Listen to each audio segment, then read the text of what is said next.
Karena Islam yang ngatur Allah Subhanahu wa ta'ala. Jadi ini penting. Loh coba ustadz tuh banyak yang nggak bisa ngaji loh, tapi ya laku ya nggak masalah. Loh saya kemarin di Korea seminggu itu TKI jadi khotib, ada yang jadi mufti, ada yang jadi suriah. Itu ada yang di sana jadi suriah, pulang ke kampung angon kambing lagi. Loh itu teman saya kenal. Iya suriah Korea tapi artinya gini. Bahkan masjid semua yang di Korea itu didirikan oleh TKI dan TKW. Mereka digerakkan Allah untuk mikir agama, karena agama ini milik Allah. TKI saja mikir. Makanya ini penting. Yo dakwah tapi tauhidnya sing kenceng. Jangan dakwah kenceng tauhidnya kendor. Itu bahaya betul. Saya ulang lagi ya, ini dawuh Habib Umar. Jadi kata beliau, fala budda an wattina kulubana, kita harus yakin seyakin-yakinnya bahwa semua kemungkinan itu mungkin. Makanya masyhur dalam tarikh ketika kafir Quraisy mau disiksa oleh para malaikat karena mereka sering menyakiti Nabi, kata Nabi gimana? Jangan.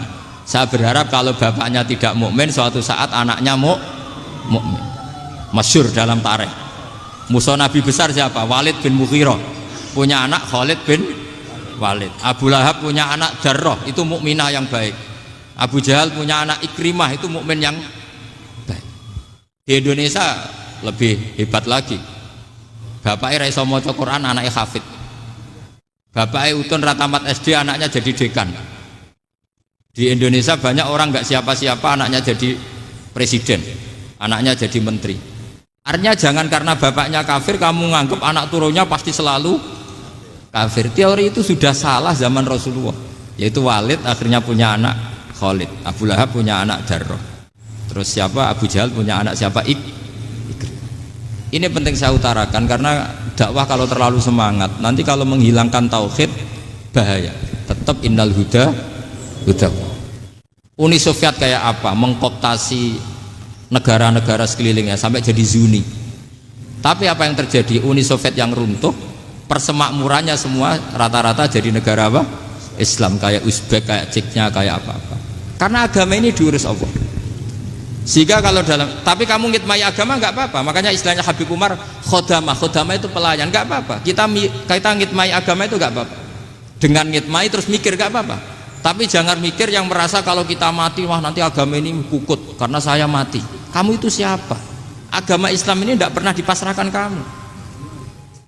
Diurus oleh Allah Subhanahu wa taala sendiri. Sehingga ketika Wali Songo meninggal, agama ini tambah kuat sampai sekarang. Kecil saya itu kalau pengajian susahnya bukan main, harus izin sana sini. Sekarang setiap pengajian polseknya datang, polresnya datang, nggak ada intel, nggak ada apa. Padahal kiai dulu sama kiai sekarang itu kira-kira alim mana? Alim kiai dulu. Mbah Hasyim Asy'ari itu ngarang kitab sampai dibaca di Yaman. Saya sering baca juga kitab beliau, Risalatu Ahli Sunnah wal Jamaah. Kiai sekarang mau terjemah aja kadang salah memahami. Tapi ya Islam tetap jalan karena Islam ini dikawal, dijaga oleh Allah Subhanahu wa taala. Maka kalau dalam cerita tarikh sirahnya Ibnu Ishaq itu tauhid itu penting. Beliau cerita begini. Sayyid Abdullah itu namanya Abdullah bin Abdul Muthalib. Kita tahu kenangannya Rasulullah terbanyak itu bukan dengan Sayyid Abdullah tapi dengan Sayyid Abdul Muthalib, dengan mbahnya. Karena Nabi itu mulai kecil dirawat oleh siapa? Mbahnya. Yaitu yang disebut Nabi ketika 2 bulan kan abahnya sudah meninggal. Ya saya baca ya, pakai bahasa Arab biar jadi bid'ah. Nanti kalau bahasa Indonesia ada bid'ah. Tidak betul. Diba atau berjanji sebenarnya itu kitab sejarah, berhubung dibaca bahasa Arab terus kayak mantra. Terus yang belakang mau nyenggai soleh aleh, sehingga kubu sebelah bilang tuh khurafat dan bid'ah. Coba diterjemah ini, coba nanti saya baca bahasa Arab. Walamma tamma min hamli syahroni ala masyuril aqwalil marwiyatu fiya bil madinati abuhu abdullah wa kana qad istaza bi akhwalihi bani adi minat taifatin najariyah wa makatha syahron saqiman yu'anu nasukmahu wasyakwa. Terus di pojok sana bilang soleh aleh, pasti kubu sebelah yang liwat, wah itu khurafat bid'ah karena dianggap mantra. Padahal artinya coba sampean baca bahasa Indonesia. Ketika hamil Rasulullah umur 2 bulan, abahnya meninggal di kota Abwa. Kota Abwa adalah kota keluarga besar ibunya Sayyid Abdullah. Kebetulan pas ke sana beliau sakit sampai 1 bulan dirawat. Bid'ahnya di mana kalau diterjemah? Wong itu kitab tarikh. Makanya saya nggak tahu yang membid'ah-bid'ahkan tiba itu karena tadi. Tapi sampean juga ikut salah karena nyenggai sholawatan tok itu. Jadi makanya saya bilang tadi kalau bahasa Arab bid'ah, kalau sudah terjemah tidak bid'ah karena kelihatan kalau itu hanya kitab tarikh. Loh, coba bid'ahnya di mana? Wa ba'du fa'aqulu wa Muhammad bin Abdullah bin Abdul Muthalib bin Hashim. Itu kalau diterjemahkan, kamu harus tahu siapa nama Muhammad. Muhammad punya abah siapa? Rasulullah Muhammad Abdullah. Punya abah siapa? Abdul Mut. Punya abah siapa? Hashim. Coba baca gitu di kubu sebelah. Oh iya gitu. Berhubung baca bahasa Arab. Wa ba'du fa'aqulu wa Muhammad bin Abdullah bin Abdul Muthalib bin Hashim. Jadi itu hanya salah baca saja. Maksudnya salah yang hukumi, bukan salah yang baca, salah yang apa? Hukumi. Sayyid Abdullah ini orang yang tauhidnya sangat kuat. Sayyid Abdul Muthalib lebih kuat lagi. Saya cerita sedikit betapa pentingnya tauhid. Ketika pasukan Abraha bawa pasukan gajah mau menyerang apa? Ka'bah. Itu sebelum menyerang itu semua aset-aset milik orang kafir Quraisy, milik orang Quraisy lah. Itu ditawan, diambil, termasuk milik Sayyid Abdul Muthalib, milik Abdul Muthalib. Terus ketika mau masuk Ka'bah, mau masuk Mekah, kata Abraha, man sayyidu hadal wadi, siapa yang kamu tuakan, yang kamu pertuan di sini? Oh, Abdul Muthalib. Abdul Muthalib itu dipanggil, itu auranya luar biasa. Abraha yang di tempat perkemahannya itu harus duduk di atas karena dia raja, itu duduk di atas gak berani, saking wibawanya Abdul Muthalib, ini mbahnya Rasulullah. Akhirnya Abraha bilang gini, saya duduk di bawah tidak mungkin karena saya raja, kamu duduk jejer saya tidak mungkin karena nanti umat saya kecewa karena raja kok disaingin gitu. Ya sudah, santai berdiri-diri kita ngomong. Akhirnya Sayyid Abdul Muthalib tadi diomongin gini, saya itu tidak ingin merusak orang-orang Mekah, orang-orang Quraisy. Saya hanya kecewa punya tempat ibadah dikencingi, diberakin sehingga saya mau merubuhkan Ka'bah, tapi dengan damai, nggak ada perang. Apa jawabnya Abdul Muthalib? Lucu. Gak apa-apa, Ka'bah kamu robohkan silakan, gak apa-apa. Yang penting unta saya yang kamu sita kembalikan. Harta saya yang 100 unta kamu sita kamu kembalikan. Itu Abraha kagetnya bukan main. Kaget karena kamu itu pemimpin apa? Tadi saya hormat kamu karena kamu tak anggap orang hebat. Hadhil Ka'bah dinu abaika, ini Ka'bah itu agama kamu. Pas saya hancurkan kok kamu tenang-tenang saja. Padahal pas mau saya hancurkan kamu tenang-tenang saja, malah tanya unta kamu itu gimana? Apa jawabnya Abdul Muthalib? Inna lihadal baiti robban hamahu, sebab Ka'bah itu ada yang punya dan pasti akan melindungi Ka'bah. Tapi kalau unta itu milik saya, ini urusan saya, ini unta. Jadi inna lihadal baiti robban hamahu itu tidak milik saya, itu ada yang punya. Ya sudah, biar yang punya aja yang jaga, itu tidak urusan saya. Akhirnya unta dikembalikan, aman deh, untung double.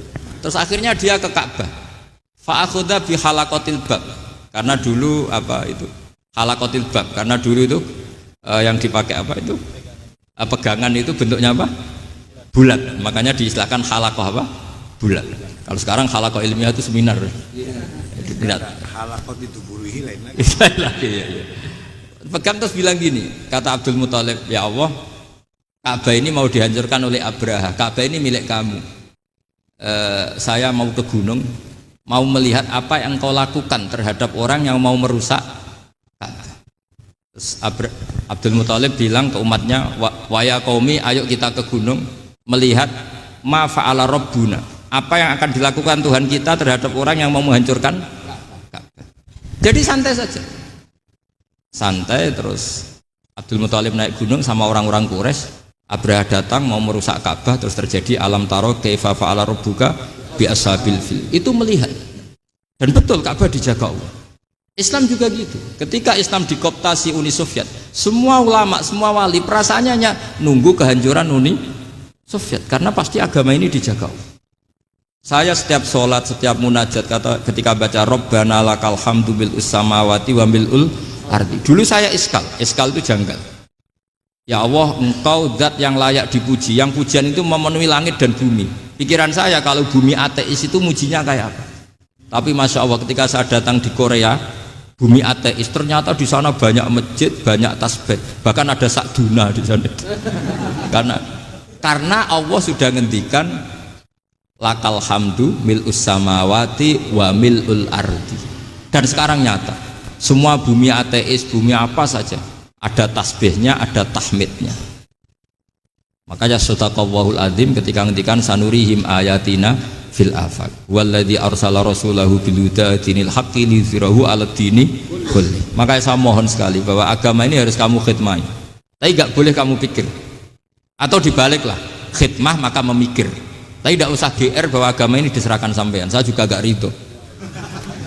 Agama kok diurus orang-orang kayak gini, kayak apa nasibnya?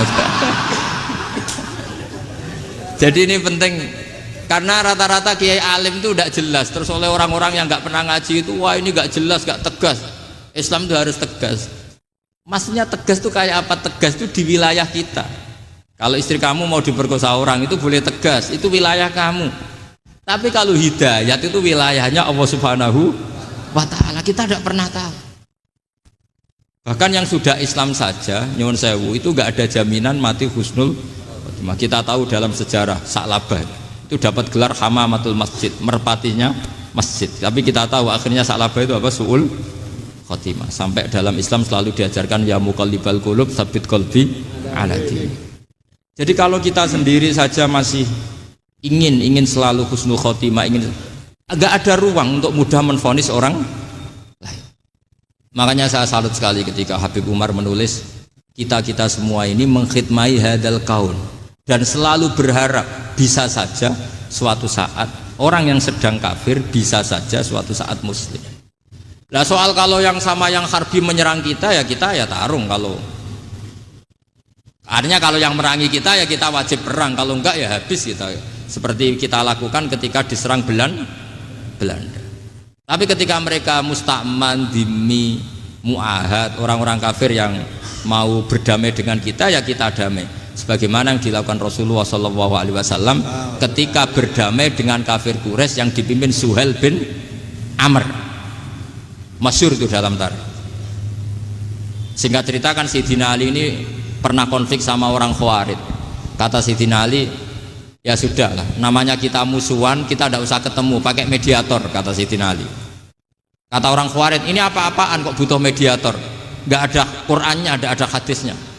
Kira-kira kalau Pak Sayyidina Ali orang Jawa, nggak ada apa tidak tahu. Walhasil Sayyidina Ali akhirnya baca ayat wa in khiftum shiqaqa bainihima fab'atsu hakaman min ahli wa hakaman min ahliya. Jika suami istri tengah konflik, maka yang keluarga suami kirim mediator, yang keluarga perempuan juga kirim. Terus kata Sayyidina Ali, wa amru ummati Muhammad a'dhamu min amri rajulin wa imra'atin. Kalau suami istri saja ketika konflik butuh mediator, apalagi ini kelompok besar pasti lebih butuh mediator. Akhirnya lalu mediatornya siapa? Kata Sayyidina Ali, ya siapa saja yang penting baik. Ditunjuk seseorang, diprotes sama orang Khawarij, ini orang nggak kredibel. Oh, terus Sayyidina Ali marah-marah. Rasulullah itu pernah berdamai dengan orang, bahkan orang itu kafir, yaitu Sulhul Hudaybiyah. Nabi itu berdamai dengan orang yang bernama Suhail bin Amr ketika itu kafir. Makanya ini menunjukkan bahwa musolahah ma'al kufar itu boleh demi kelangsungan bernegara, berbangsa. Kamu tidak usah meragukan reputasi NU. Ketika dulu kafirnya kafir harbi zaman Belanda, ya Mbah Hasim fatwa apa? Jihad. Jadi jangan kira tidak tegas, kita tegas sekali, justru kita yang punya masa lalu tegas. Tapi kepada siapa dan dalam konteks apa? Paham ya? Terus ini penting sekali untuk dijernihkan. Ini saya baca berikutnya nanti, tidak supaya tahqiq. Saya syukur sekali, saya tadi sekaligus minta ijazah sama Habib Umar, dan memang saya ngaji ini lama sama teman-teman alumni Yaman. Cuma belum pernah ketemu mu'alifnya. Tadi saya ketemu minta ijazah itu dan beliau senang sekali, bahkan sempat bikin tulisan di kitab saya ini. Sama tidak perlu baca, karena kalau bisa ya biasa, kalau tidak bisa malu ya sudah, tidak usah baca sudah.